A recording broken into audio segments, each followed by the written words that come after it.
ingin hadir, bawa cerita seru di balik layar. Kisah manual menunggu, siapkan segelas kopi, rebahan di kasurmu. Jangan lupa di subscribe, gas nonton sampai subuh.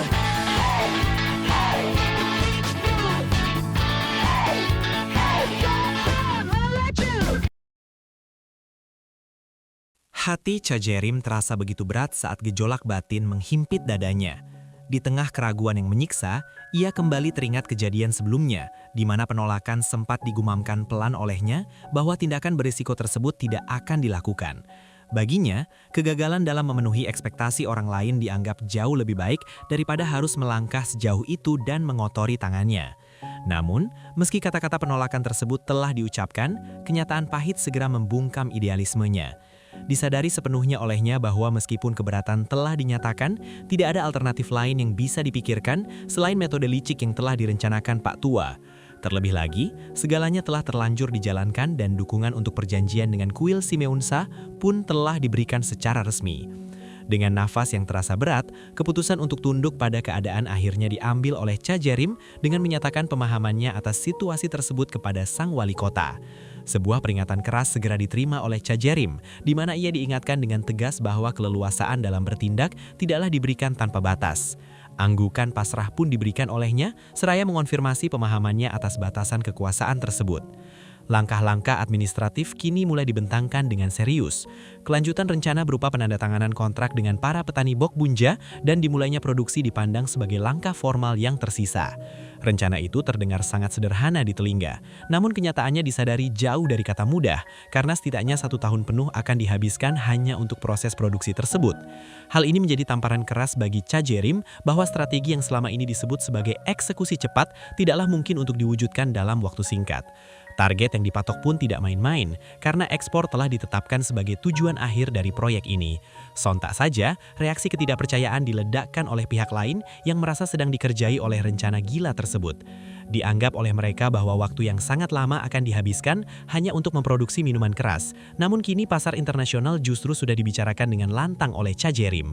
Ditambah lagi, tantangan yang luar biasa besar akan dihadapi dalam mencari pembeli luar negeri, sehingga ekspor ditegaskan sebagai tugas yang mustahil untuk dilakukan dengan mudah oleh seorang PNS biasa. Namun, dengan sebuah senyum tipis yang penuh misteri, segala keraguan itu ditanggapi dengan tenang oleh Cha Jerim. Dinyatakan olehnya bahwa meskipun hal itu tidak mudah, sebuah jalan selalu tersedia bagi mereka yang berani.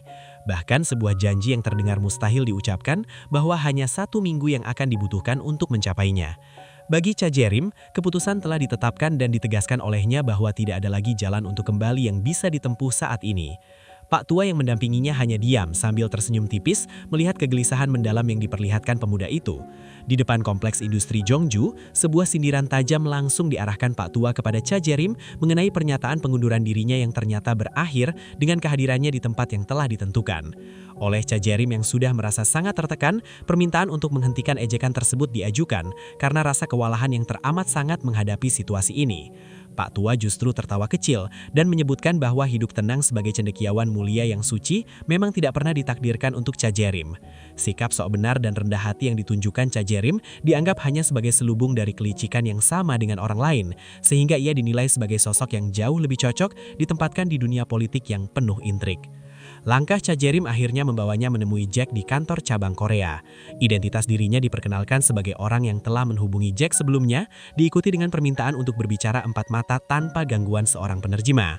Meskipun diakui oleh Jack bahwa penguasaan bahasa Koreanya sangat terbatas, hanya tahu kata halo dan cepat-cepat, hal itu dibalas dengan sangat tenang oleh Cha Jerim melalui pernyataan bahwa bahasa Inggris bisa ia gunakan dengan lancar. Dalam pertemuan rahasia itu, rencana-rencana mulai dipaparkan mengenai produksi minuman keras di Jongju dan pencarian perusahaan Taiwan untuk proses impor.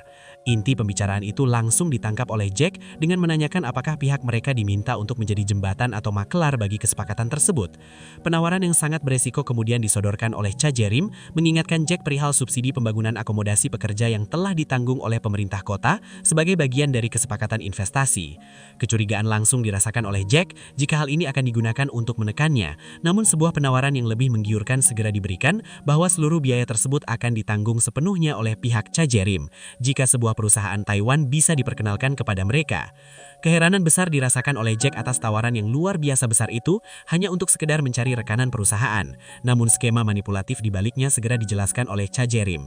Disadari olehnya bahwa pasar Taiwan tidak akan sudi membayar tarif impor tinggi untuk produk yang belum dikenal luas, sehingga strategi subsidi dijalankan agar minuman keras tersebut seolah-olah digratiskan untuk diimpor oleh pihak Taiwan, sementara sisanya disediakan sebagai biaya maklar pribadi bagi Jack.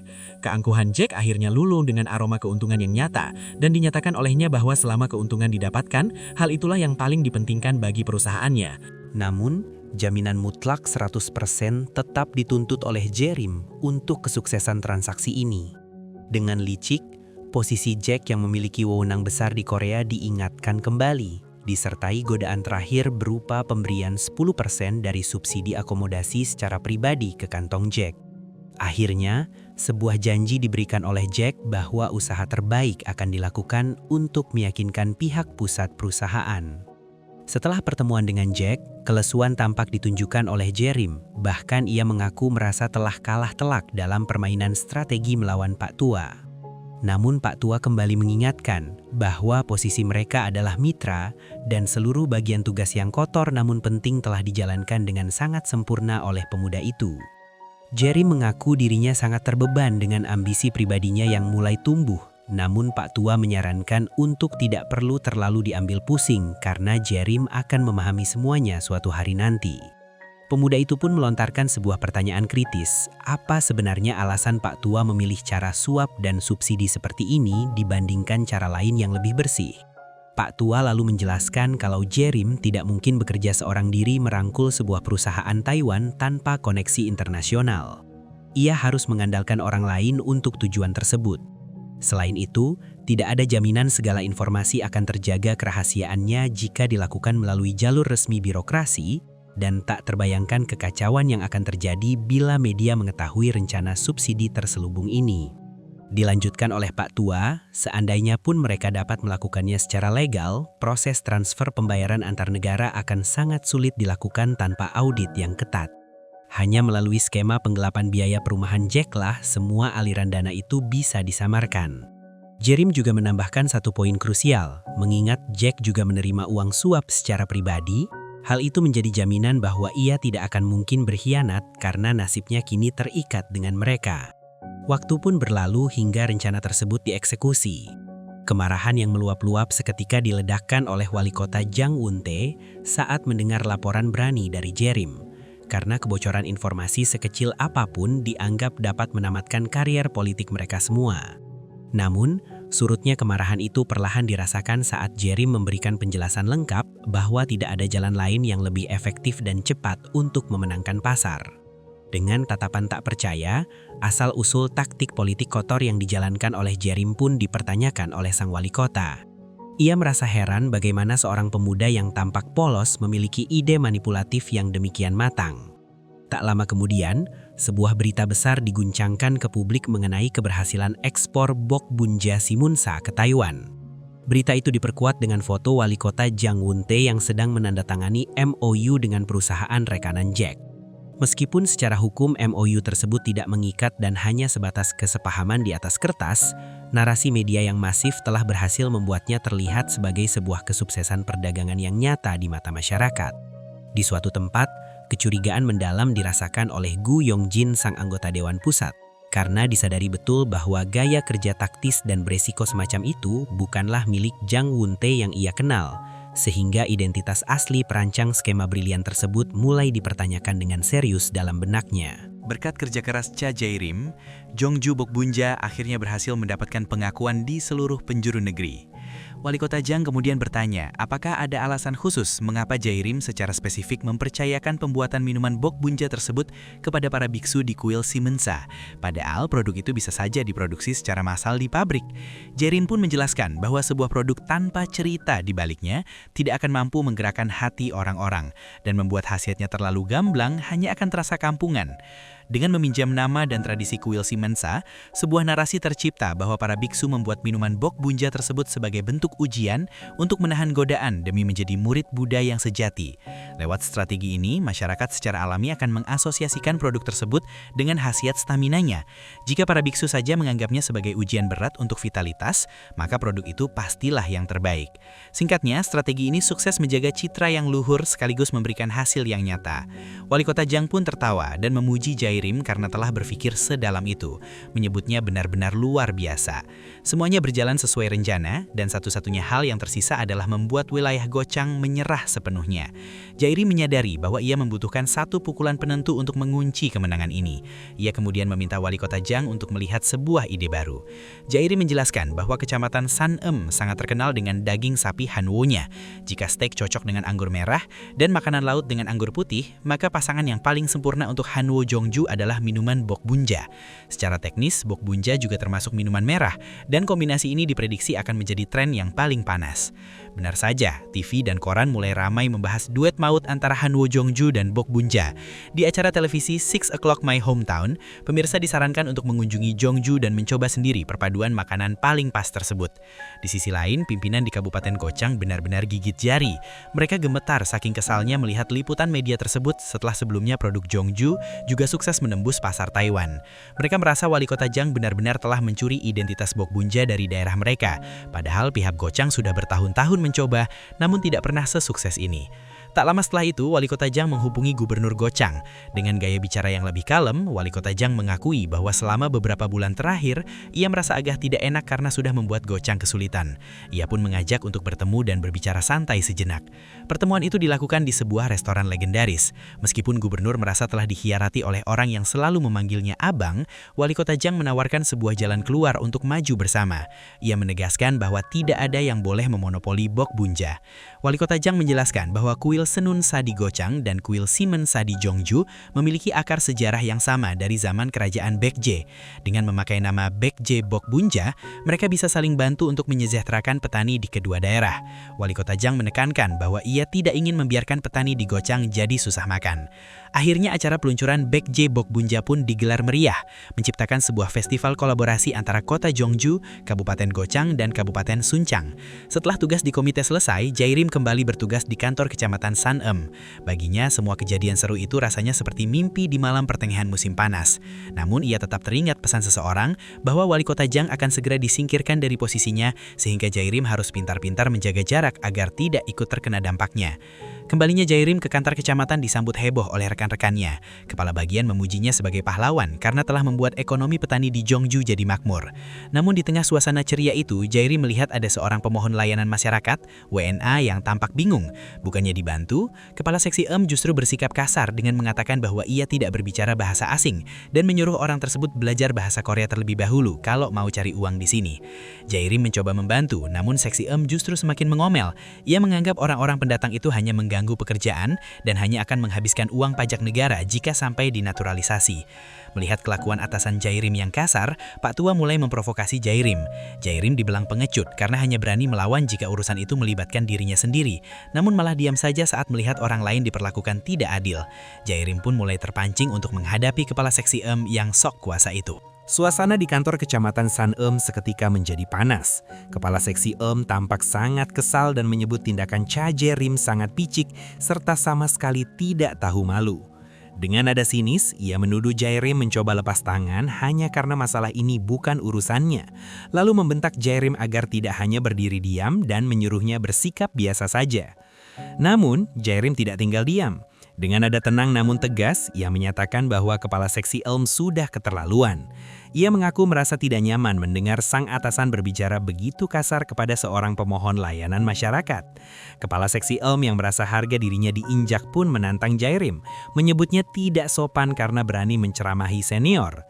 Jairim membalas dengan sindiran tajam, mempertanyakan kualitas senioritas macam apa yang ditunjukkan jika seseorang tidak bisa membantu pemohon dan justru menjelek-jelekan mereka di belakang. Kepala Seksi semakin murka dan menuduh Jairim merasa tinggi hati hanya karena dimanja oleh wali kota. Ia mengingatkan Jairim bahwa statusnya hanyalah PNS golongan 9 dan tidak seharusnya mencari keributan di jam kerja.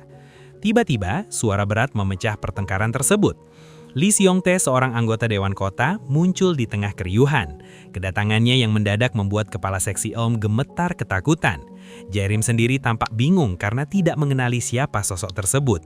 Lee Seong-tae dikenal sebagai penghuni tetap di Saneum. Meski bukan anggota Dewan Nasional, pengaruhnya sebagai Dewan Kota sangat besar dan tidak bisa diremehkan. Dewan Lee menyatakan bahwa suasana akan lebih baik jika tidak ada keributan seperti ini. Kepala Seksi Eum berusaha membela diri dengan menyebut ini hanya kesalahpahaman.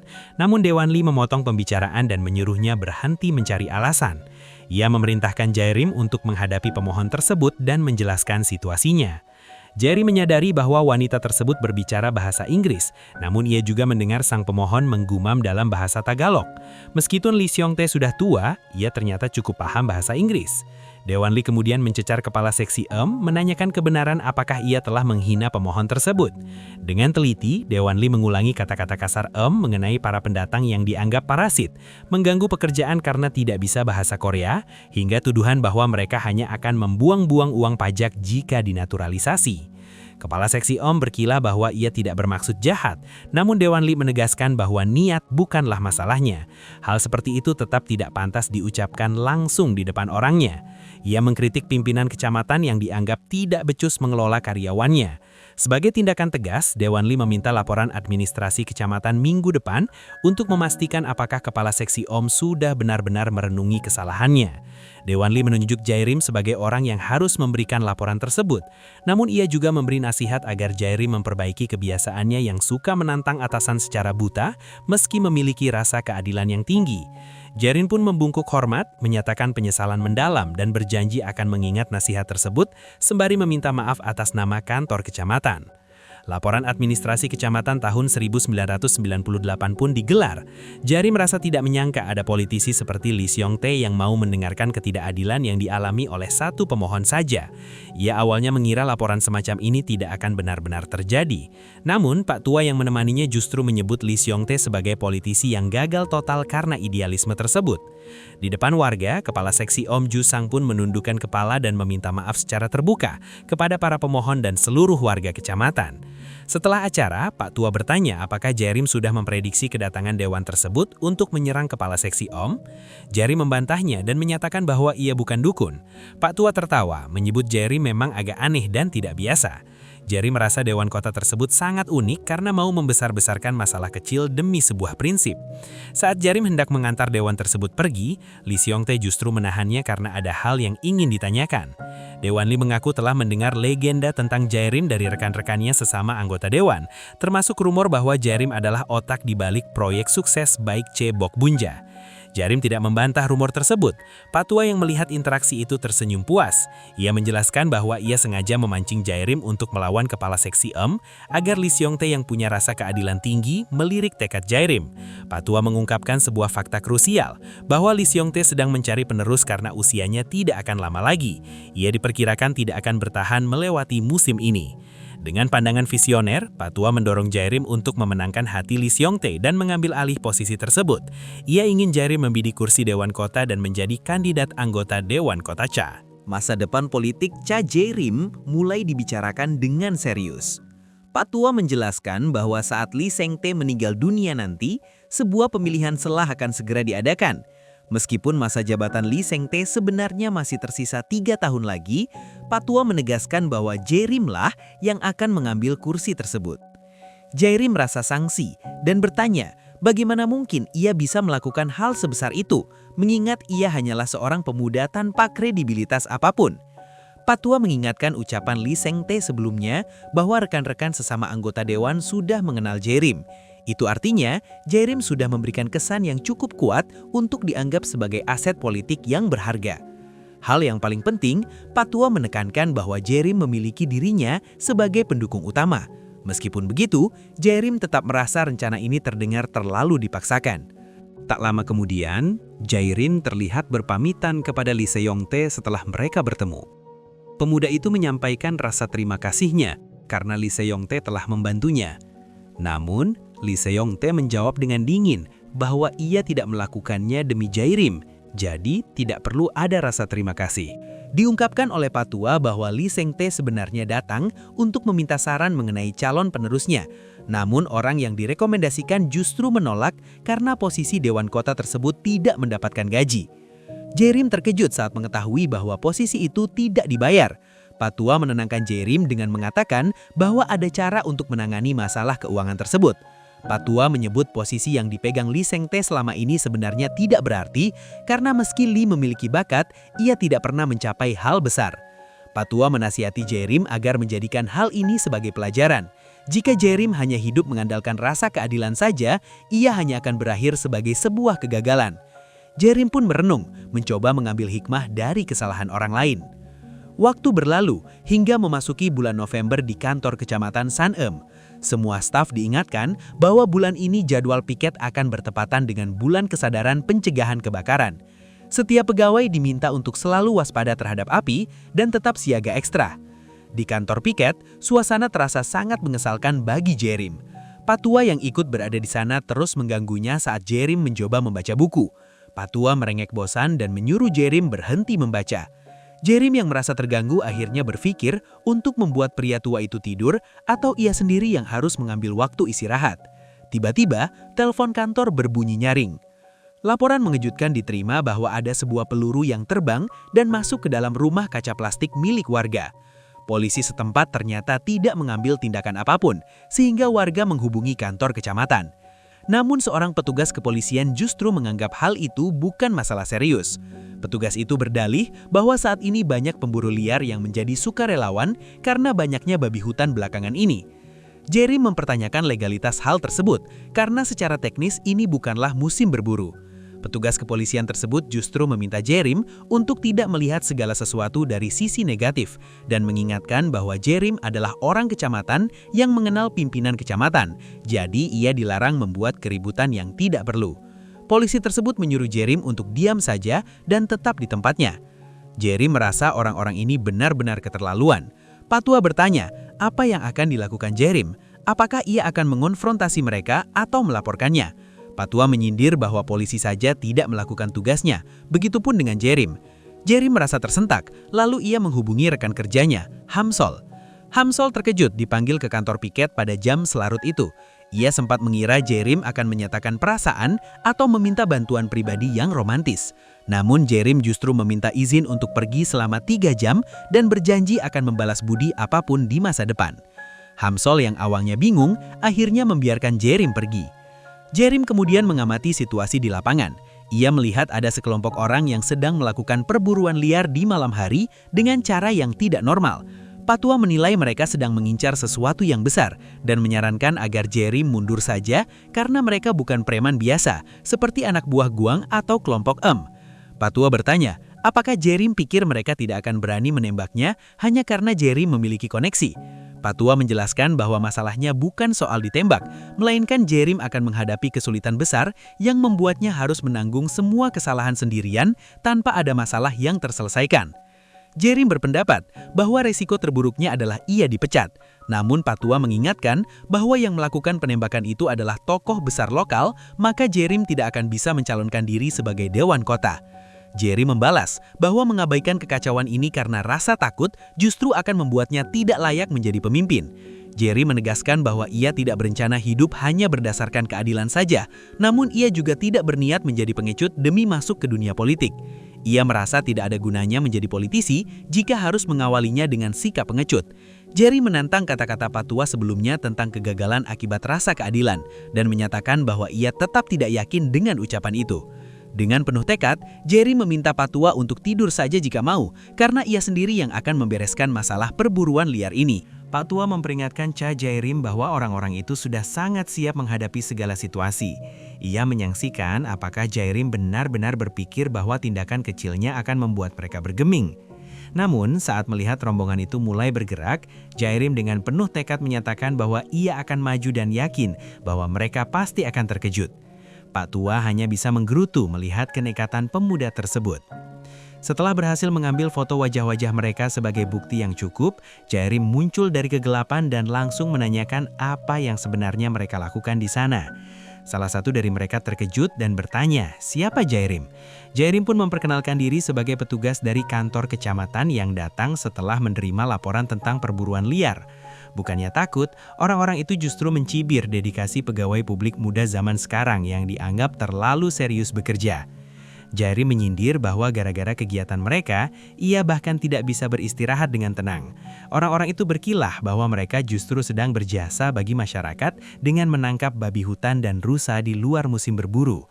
Mereka menyuruh Jairim untuk segera pergi, namun Jairim membalas dengan tegas bahwa jika tujuannya memang untuk membantu, seharusnya dilakukan secara legal pada musim yang telah ditentukan. Ia pun memaparkan pelanggaran mereka, mulai dari perburuan malam tanpa izin hingga modifikasi senjata api ilegal, dan menyatakan niatnya untuk melaporkan semua itu kepada atasannya. Situasi semakin tegang saat Jairim mulai meminta izin berburu dari masing-masing orang, dimulai dari pria yang berdiri di posisi belakang. Salah satu dari mereka memperingatkan Jairim demi kebaikannya sendiri agar memikirkan konsekuensi yang akan dihadapi. Jairim tetap bersikeras bahwa konsekuensi itu baru akan terlihat nanti setelah pemeriksaan izin dilakukan. Tiba-tiba, identitas pria misterius itu terungkap sebagai Ketua Jo. Pak Tua pun menyadari bahwa jika Jairim mengenal siapa itu Ketua Jo, maka seharusnya situasi ini bisa diselesaikan dengan mudah tanpa keributan. Ketua Jo diperingatkan oleh anak buahnya bahwa jika ia terus menekan Jairim, pemuda itu mungkin tidak akan bisa tinggal di Jeongju lagi. Jairim membatin bahwa jika Pak Tua saja mengenal sosok ini, berarti pria tersebut adalah tokoh yang sangat berpengaruh. Namun, ia memutuskan untuk tetap pada pendiriannya dan mengikuti jalur hukum masing-masing. Melihat keras kepalanya Jairim, Ketua Jo justru tertawa dan menyuruh anak buahnya tenang. Ia menyebut negara butuh pegawai rajin seperti Jairim untuk menjaga ketertiban. Lalu dengan sombong, ia mencoba memberikan uang saku sebesar 100.000 won kepada Jairim. Jairim menolak mentah-mentah pemberian itu dan menyebutnya sebagai suap agar ia tidak membuat laporan.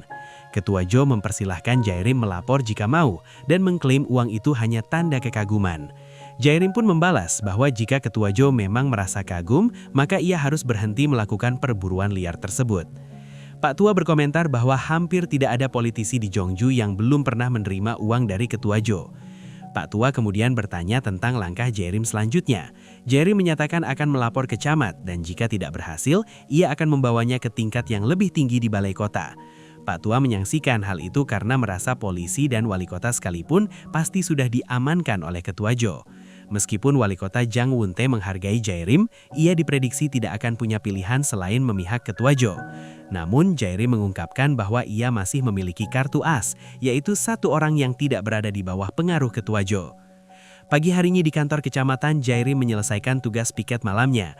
Hamsol datang lebih awal dan memberikan kopi kaleng sebagai ucapan terima kasih karena Jairim telah menggantikan tugasnya. Jairim mengingatkan Hamsol bahwa di masa depan, Hamsol harus membantunya dengan tugas apapun sebagai balasan. Tak lama kemudian, telepon berdering dari wali kota Jang Won-tae yang meminta Jairim segera datang ke balai kota. Setibanya di kantor wali kota, Pak Tua memperingatkan Jairim bahwa masalah ini tidak akan mudah diredam, jadi ia harus sangat berhati-hati dalam berbicara. Di dalam ruangan, wali kota Jang Won-tae tampak tegang dan meminta Jairim untuk sedikit lebih santai. Jairim menelan ludah, menyadari bahwa konfrontasi besar dengan penguasa di balik layar akan segera dimulai. Suasana di kantor wali kota terasa sangat tegang pagi itu. Wali kota Jang Won-tae segera memperingatkan Cha Jairim agar tidak berlebihan dalam bertindak. Dengan nada kesal, ia mempertanyakan mengapa Cha Jairim terus-menerus memicu keributan. Cha Jairim pun menjelaskan bahwa ada laporan dari warga, namun pihak kepolisian justru menolak untuk mengambil tindakan apapun. Wali kota Jang membalas dengan nada menyindir, menanyakan apakah Cha Jairim benar-benar tidak tahu alasan dibalik penolakan polisi tersebut. Ia menegaskan bahwa sosok yang ditemui Cha Jairim malam itu adalah salah satu tokoh paling berkuasa di seluruh Jeongju. Meski Cha Jairim mengaku mengetahuinya, ia menegaskan bahwa dirinya tidak bisa membuat pengecualian hukum bagi siapapun. Cha Jairim bahkan melontarkan kekhawatirannya mengenai kemungkinan jika peluru berikutnya justru mengenai manusia.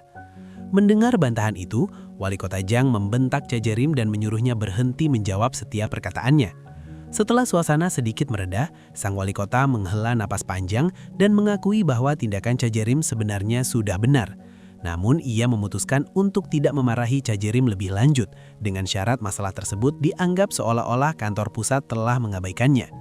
Cha Jairim tertegun mendengar tawaran untuk berpura-pura seolah kejadian itu tidak pernah ada, karena baginya hal itu sangat sulit untuk diterima.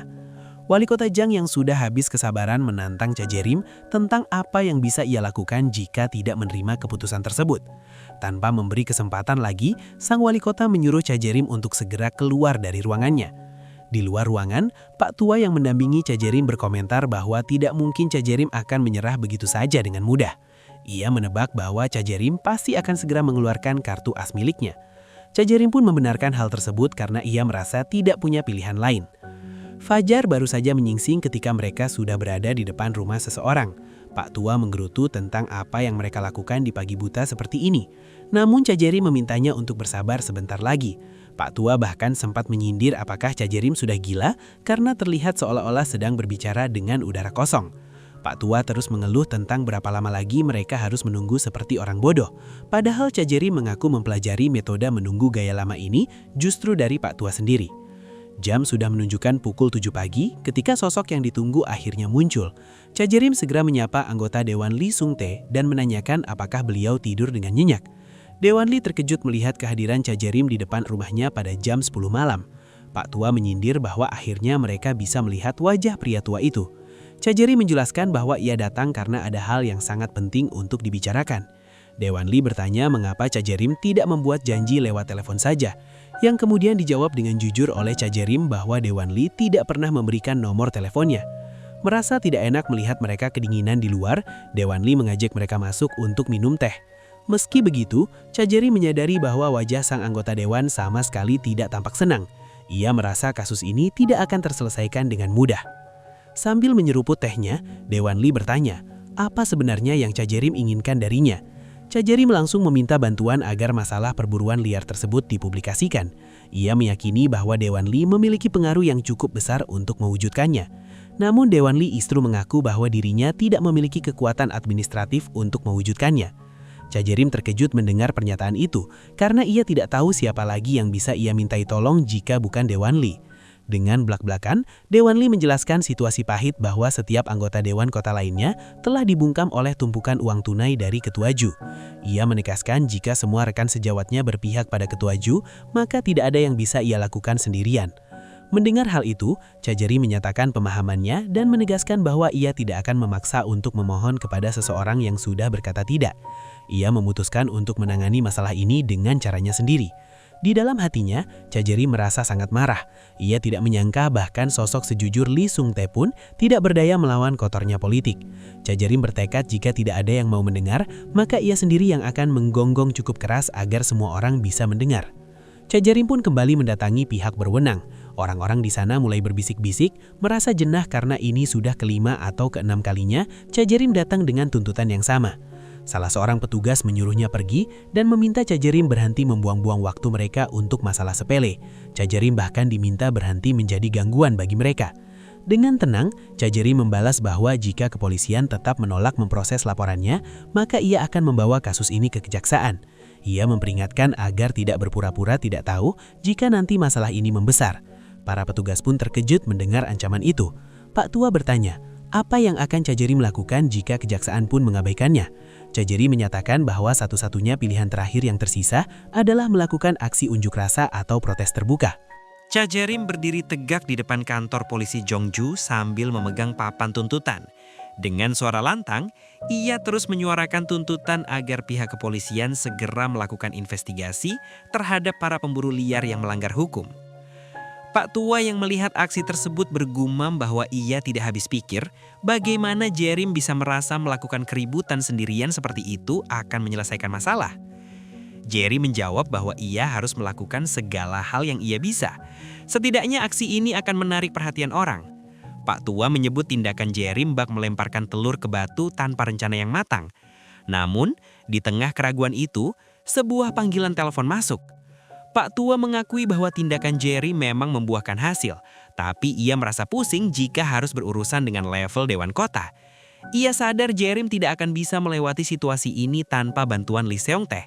Di sisi lain, Pak Tua menduga bahwa Lee Seong Tae sedang menguji Jerim. Tiba-tiba, Pak Tua berteriak kaget setelah menerima kabar terbaru. Ia menginformasikan kepada Jerim bahwa mereka dipanggil untuk datang ke Dewan Kota. Mereka pun segera menuju gedung Dewan Kota Jongju. Ruang sidang utama Dewan Kota. Jerim merasa heran karena sebelumnya mereka tidak mau membantu, namun sekarang justru dipanggil masuk. Ia berharap jika anggota Dewan Lee Seong-tae sendiri yang mempresentasikan kasus ini, bahkan Ketua Ju sekalipun tidak akan bisa mengabaikannya. Pak Tua memperingatkan bahwa Dewan Kota bukanlah tempat yang mudah dihadapi meskipun ada bukti kuat, karena para anggota Dewan dipilih untuk mewakili warga, termasuk Ketua Jo yang juga dianggap sebagai bagian dari warga tersebut. Lee Seong-tae pun memulai bicaranya di depan forum. Ia menyatakan bahwa dirinya datang untuk membawakan kasus menarik lainnya yang mungkin sudah diketahui sebagian anggota.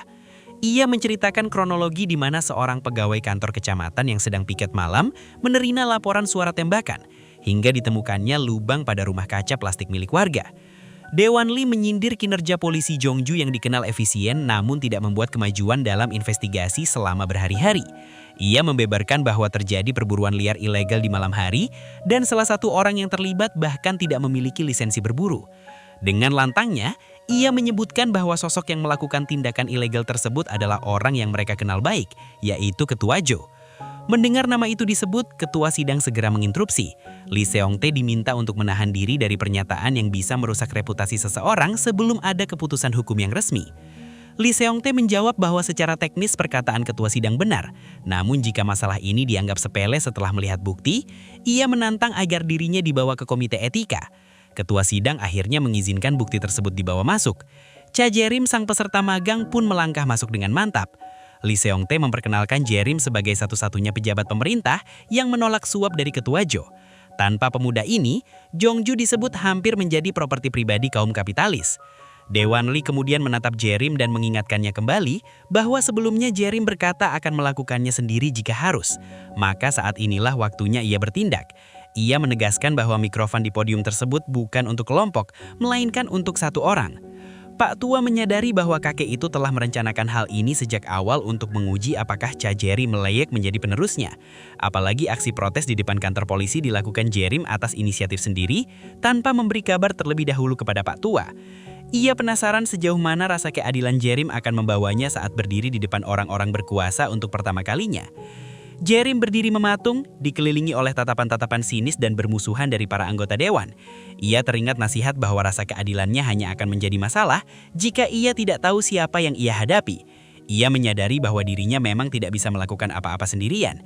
Namun ingatan akan aksi protesnya sendiri di depan kantor polisi membakar semangatnya kembali. Ia bertekad bahwa ia harus melakukannya.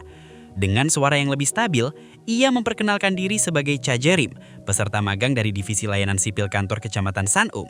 Ia menegaskan bahwa alasan dirinya berdiri di podium tersebut pastinya sudah dijelaskan dengan sangat jelas oleh anggota Dewan Lee Seong-tae. Cha Jerim berdiri dengan berani di podium. Lalu ia mulai memaparkan bukti-bukti yang sangat memberatkan. Melalui foto yang ditunjukkan, Jerim menjelaskan bahwa Tetua Ju telah menggunakan senjata api pada malam hari di luar periode berburu yang diizinkan dan parahnya lagi tanpa memiliki lisensi resmi. Meskipun permintaan penyelidikan telah diajukan berulang kali, pihak kepolisian tetap menolak untuk bertindak. Oleh karena itu, Jerim menegaskan bahwa mereka tidak punya pilihan lain selain membawa masalah ini ke hadapan Dewan Kota. Jerim kemudian bertanya kepada para hadirin, apakah seluruh situasi ini tidak tampak benar-benar tidak normal di mata mereka? Itulah sebabnya, Jerim meminta dengan tulus kepada para anggota dewan untuk turun tangan dan membantu memulihkan ketertiban yang telah goyah. Ia memberikan peringatan keras bahwa jika mereka menutup mata sekarang, di masa depan bisa saja warga yang tidak bersalahlah yang berakhir dengan lubang peluru di tubuh mereka. Jerim pun mendesak dewan untuk mengecam individu yang telah mengacaukan sistem investigasi di Jongju, serta segera mengesahkan resolusi yang menuntut hukuman seberat-beratnya. Namun, respons yang diterima justru sangat dingin. Salah seorang anggota dewan menyanggah dengan menyatakan bahwa foto tersebut saja tidak cukup untuk menentukan kebenaran karena bisa saja foto itu telah dimanipulasi. Ia bahkan melontarkan pembelaan yang tidak masuk akal dengan bertanya, bagaimana jika Ketua Ju sebenarnya adalah warga yang tidak bersalah? Sontak, anggota dewan lainnya menyetujui dan menyebut klaim Lee Seong-tae hanyalah rumor, fitnah, dan tuduhan yang sama sekali tidak berdasar. Mereka menganggap asumsi ceroboh seperti itulah yang sebenarnya mengancam keselamatan warga. Melihat reaksi tersebut, Jerim hanya bisa tertegun kaget. Salah satu anggota dewan yang memihak Ketua Ju berdehel, lalu ia mengusulkan sebuah mosi yang mengejutkan. Ia menyatakan bahwa karena Lee Seong-tae dianggap telah melupakan tugas utama dewan dan mengubah ruangan sidang menjadi tempat untuk memfitnah orang lain, maka ia mengusulkan agar Lee Seong-tae dikeluarkan dari keanggotaan dewan. Di tengah situasi yang mencekam itu, Lee Seong-tae justru menatap Jae-rim dengan tandangan yang dalam. Ia membatin bahwa ia ingin melihat apa yang akan dilakukan Jae-rim dan bagaimana pemuda itu akan berjuang mencari jalannya sendiri. Setelah melihat Jae-rim berdiri tegak menghadapi para anggota dewan, Lee Seong-tae akhirnya memantapkan pilihannya. Ia kemudian bertanya kepada Jae-rim, apakah pemuda itu bersedia menggantikan posisinya. Momen yang telah lama ditunggu-tunggu pun akhirnya tiba. Namun, Lee Seong-tae menegaskan bahwa ia tidak akan memaksakan hal ini secara tidak tahu malu. Ia berjanji bahwa jika Jae-rim menerima tawaran tersebut, ia akan mengalihkan kepemilikan sebuah gedung komersial atas namanya kepada Jae-rim, sehingga Jae-rim tidak perlu lagi merasa khawatir soal biaya hidup. Jae-rim pun bertanya dengan keheranan, mengapa Lee Seong-tae rela bertindak sejauh itu untuk orang seperti dirinya? Lee Seong-tae membalas dengan menunjuk ke arah forum. Di antara 19 anggota dewan di sana, ia bertanya, apakah Jae-rim melihat satu orang saja yang berani berdiri melawan kekejaman Ketua Ju?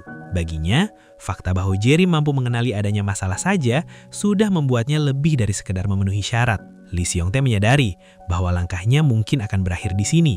Namun, jika Jae-rim bersedia melanjutkan perjuangan dan melangkah lebih jauh, hal itu sudah cukup memberi makna pada hidupnya. Ia pun bertanya sekali lagi, apakah Jae-rim bersedia menempuh jalan yang kasar dan sulit setelah dirinya? Meskipun ini adalah saat yang paling dinanti-nantikan, Jae-rim merasa tidak sanggup untuk sekedar mengucapkan satu kata iya. Ia bergumam bahwa dirinya tidak yakin bisa melakukannya seperti yang dilakukan oleh sang anggota dewan. Lee Seong-tae menjelaskan bahwa politik adalah hutan rimba yang kejam. Di sana, entah itu tulang yang dibuang atau kawan yang terluka dan berdarah, seseorang harus melahap segalanya seperti binatang buas. Secara tak terelakkan, mulut seseorang pasti akan berbau busuk karena korupsi. Namun, Lee Seong-tae tetap ingin Jae-rim membuktikan bahwa di tengah semua itu, tetap menjadi manusia sejati adalah hal yang sangat mungkin. Jae-rim pun merenung dalam diam. Ia menyadari bahwa hubungannya dengan sang anggota dewan awalnya memang sengaja dibuat sebagai bagian dari rencana. Namun ia juga benar-benar tidak tahan melihat ketidaktahumaluan Ketua Ju meskipun telah melakukan kejahatan. Atau sikap diam dari orang-orang berkuasa di Jeongju yang seolah-olah terlibat dalam kerjasama tersebut. Itulah alasan mengapa Jae-rim mencoba bertarung sendirian sebelumnya tanpa bantuan Lee Seong-tae. Di benaknya, ia mulai merancang langkah berikutnya, memikirkan slogan protes yang aman namun tetap kuat untuk menyuarakan keadilan. Langkah politik yang tak terduga mulai diambil oleh Lee Seong-tae. Di tengah kondisi fisiknya yang kian melemah, anggota Dewan Gu Yong-jin didatangi olehnya untuk menyampaikan sebuah permintaan tolong yang sangat penting. Lee Seong-tae mengungkapkan sebuah kenyataan pahit bahwa hidupnya kemungkinan besar akan berakhir lebih cepat sebelum masa jabatannya usai. Oleh karena itu, ia meminta dukungan Gu Yong-jin bagi kandidat yang akan direkomendasikannya dalam pemilihan setelah mendatang. Mendengar hal itu, Gu Yong-jin berkomentar bahwa permintaan tersebut terdengar sangat praktis dan tidak biasa datang dari sosok Lee Seong-tae. Rasa penasaran pun muncul saat ia menanyakan siapa sosok yang dimaksud. Lee Seong-tae menjelaskan bahwa orang tersebut adalah seorang pegawai pemerintah yang bekerja di kantor kecamatan. Ia juga menambahkan bahwa kandidasnya masih sangat muda, bahkan belum genap berusia 30 tahun. Mendengar ciri-ciri tersebut, Gu Yong-jin seketika merasa kesal karena ia langsung bisa menebak siapa sosok yang dimaksud. Dalam benaknya, ia bertanya-tanya apakah pemuda itu adalah rubah berekor 9 atau semacamnya. Karena setelah wali kota Jang Won-tae, kini giliran Lee Seong-tae yang berhasil terpikat olehnya. Lee Seong-tae menyahut bahwa jika Gu Yong-jin sudah mengenalnya, maka perkenalan tidak perlu dilakukan lagi. Ia menegaskan bahwa pemuda itu jauh lebih dari sekadar mampu untuk mengemban peran sebagai anggota Dewan Kota. Gu Yong-jin mencibir pernyataan tersebut dan menyebut bahwa bakat yang dibanggakan itu terus-menerus menjerumuskan dirinya ke dalam masalah, persis seperti situasi dengan Ketua Ju saat ini. Lee Seong-tae kemudian bertanya apakah penolakan Gu Yong-jin disebabkan karena ia takut pada Ju Seol, Ketua Ju. Dengan tegas, Gu Yong-jin membantahnya. Baginya benar atau salah tidaklah penting karena ia hanya menghitung untung dan rugi. Ia bahkan menambahkan bahwa Ketua Ju sudah bukan lagi aset yang berharga baginya. Baginya masalah yang sebenarnya adalah anak itu sendiri. Anggota Dewan Kota seharusnya menjadi sosok yang tidak menonjolkan diri, namun pemuda itu adalah tipe orang yang akan selalu menarik perhatian apapun yang terjadi. Suasana berubah menjadi kelabu saat kabar mengejutkan datang dari rumah sakit. Cha Jae-rim segera datang setelah mendengar kondisi Lee Seong-tae yang memburuk. Di dalam kamar perawatan, Lee Seong-tae menyampaikan permohonan maaf karena telah memanggil Jae-rim di saat pemuda itu sedang sibuk-sibuknya.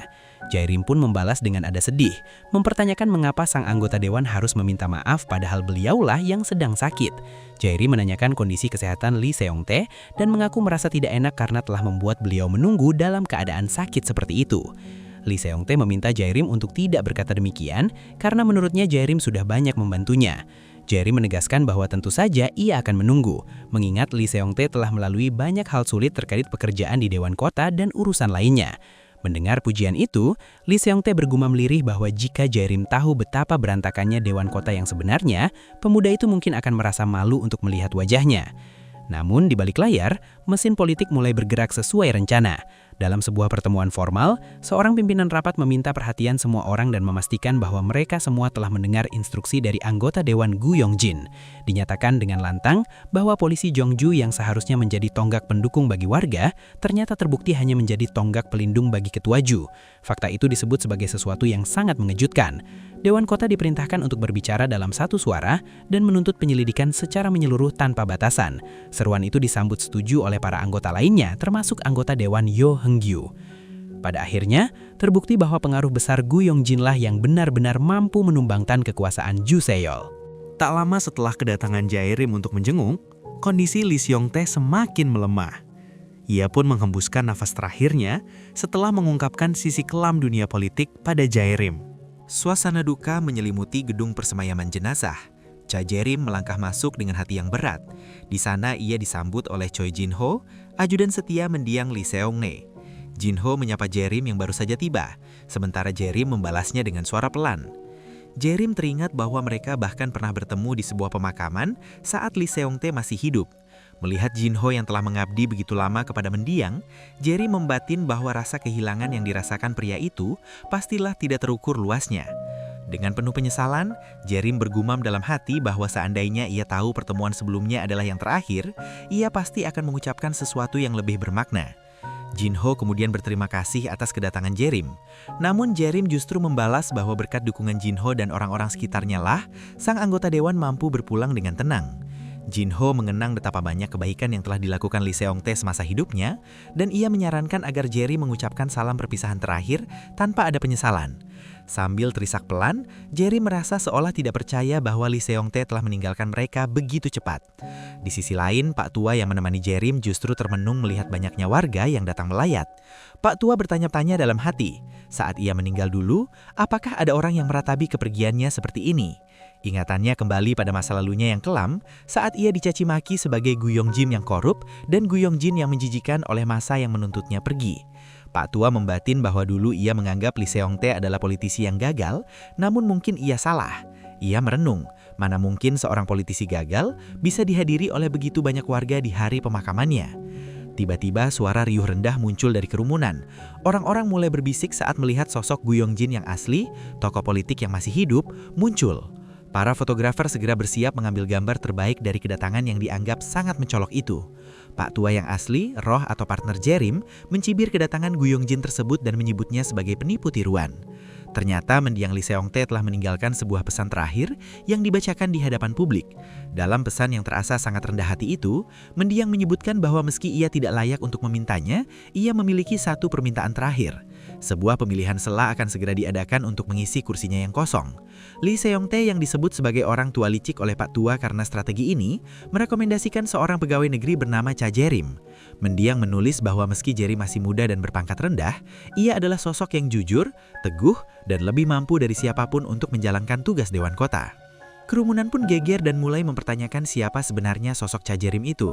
Lee Seong-tae juga menambahkan dalam pesannya bahwa ia percaya di antara para pelayat hari ini hadir sosok kebanggaan Jongju, yaitu anggota Dewan Gu Yongjin, dan ia ingin mendengar apa pendapat Gu Yongjin mengenai hal ini. Suasana di gedung itu kini dipenuhi oleh pejabat tinggi dari berbagai sektor, serta wartawan surat kabar nasional yang selalu mengikuti Gu Yongjin. Pak Tua menyadari bahwa diam dalam situasi ini akan lebih berbahaya bagi karir Gu Yongjin daripada berbicara. Ia menilai bahwa si penipu tiruan itu baru saja menerima serangan telak dari strategi Lee Seong-tae. Akhirnya dengan segala sorotan kamera, Gu Yongjin pun angkat bicara. Ia menyatakan bahwa mendiang Lee Seong-tae pernah bercerita kepadanya tentang seorang pegawai negeri muda yang penuh semangat. Ia menegaskan bahwa tindakan Jae-rim selama ini patut dipuji dan ingin memperjelas bahwa pemuda itu adalah berkah besar bagi kota Jeongju. Sontak para wartawan langsung menyerbu Jae-rim. Mereka bertanya apa posisi Jae-rim saat ini dan apakah ia benar-benar berencana untuk mencalonkan diri dalam pemilihan sela Dewan Kota Jeongju mendatang. Jae-rim tampak meremas tangannya dengan kesal. Dengan ada bicara yang dalam, ia bertanya balik kepada para wartawan, apakah mereka benar-benar berpikir bahwa tempat persemayaman ini adalah lokasi yang tepat untuk mendiskusikan hal politik semacam itu. Para wartawan pun tertengun. Jae-rim menegaskan bahwa momen ini adalah saat untuk mengucapkan selamat terima kepada mendiang. Jae-rim merasa perhatian yang ia terima sudah terlalu berlebihan, dan ia tidak ingin membuat kegaduhan yang lebih besar lagi di tempat duka. Jae-rim menyatakan bahwa meski ia bukan keluarga mendiang, kepergian Lee Seong-tae sangat menyakitkan baginya, sehingga ia meminta para wartawan untuk menunjukkan sedikit tenggang rasa. Pak Tua yang melihat itu hanya bisa bergumam, mempertanyakan apakah sikap Jae-rim itu adalah sebuah kebodohan atau strategi yang jenius. Malam itu setelah hari yang melelahkan di gedung persemayaman, Pak Tua alias arwah Gu Yongjin dari masa depan meminta izin kepada Cha Jae-rim untuk tidur sejenak dan berpesan agar ia dibangunkan jika semuanya sudah berakhir. Sementara itu, di tengah denting gelas yang bersentuhan, seorang kolega yang sudah mabuk bergumam bahwa mendiang Lee Seong-tae adalah beban yang terlalu berat. Ia mencibir mendiang yang merasa menjadi pahlawan keadilan, padahal dalam setiap organisasi selalu ada cara main tersendiri.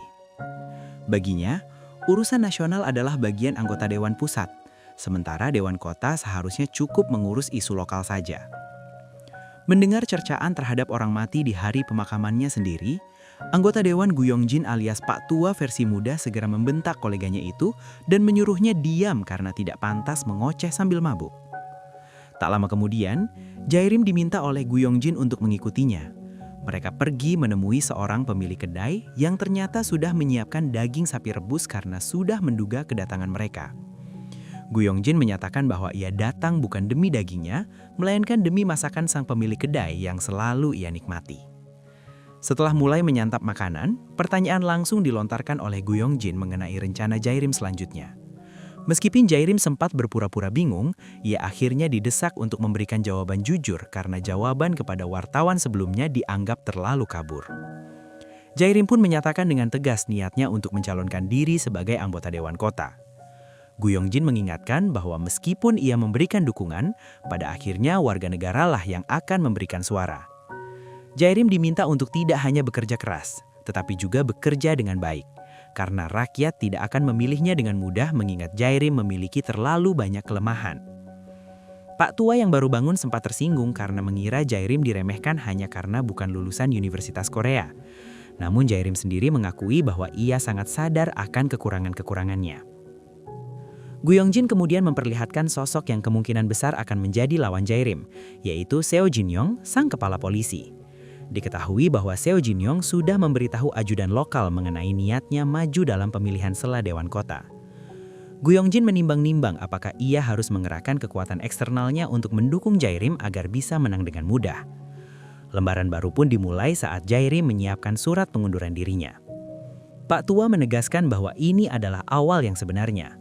Karena lawan Jae-rim adalah Seo Jin-yong yang memiliki banyak sumber daya, Jae-rim diperintahkan untuk membangun fondasi yang kokoh. Hal terpenting yang diingatkan oleh Pak Tua adalah Jae-rim harus memiliki cukup uang sebelum benar-benar berhenti bekerja. Karena hanya dengan uanglah segala rencana bisa diselesaikan. Jae-rim sempat bertanya-tanya kapan ia akan diizinkan mencari uang. Dan Pak Tua menjawab bahwa ia selama ini hanya menunggu momen dan waktu yang tepat.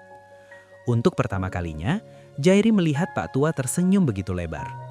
Pak Tua menunjuk perusahaan Pungchang INC yang sahamnya sedang meroket drastis meski dicurigai adanya manipulasi.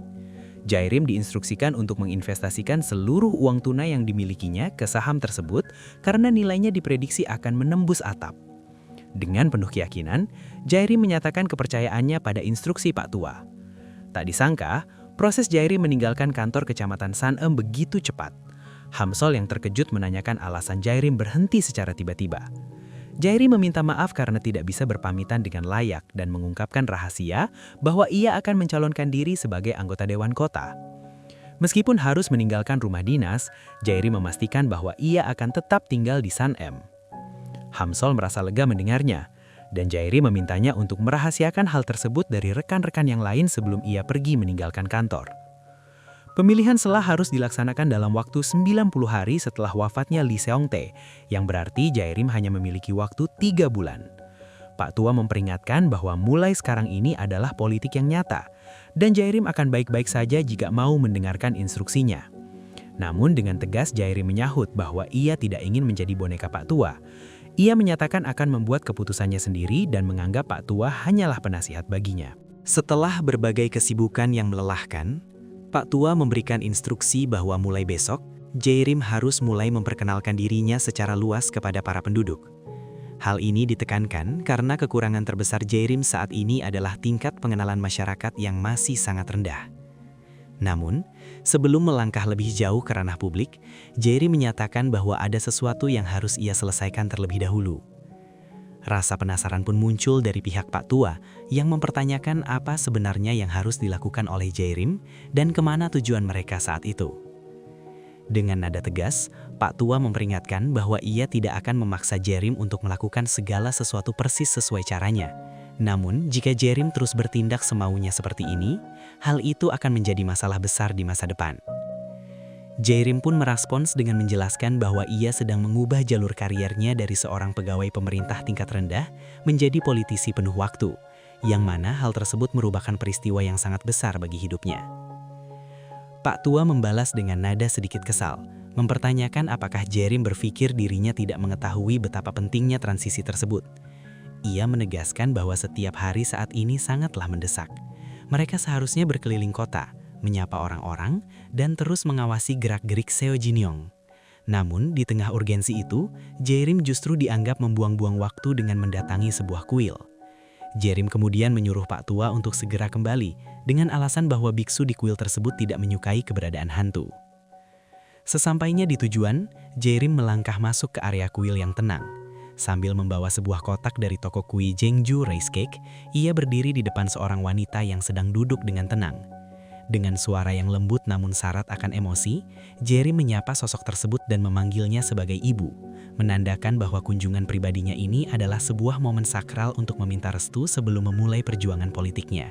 Sebuah kejutan besar mengawali hari saat sang ibu menyadari kedatangan sosok putranya yang kini ditugaskan ke Jeongju tanpa pemberitahuan sebelumnya.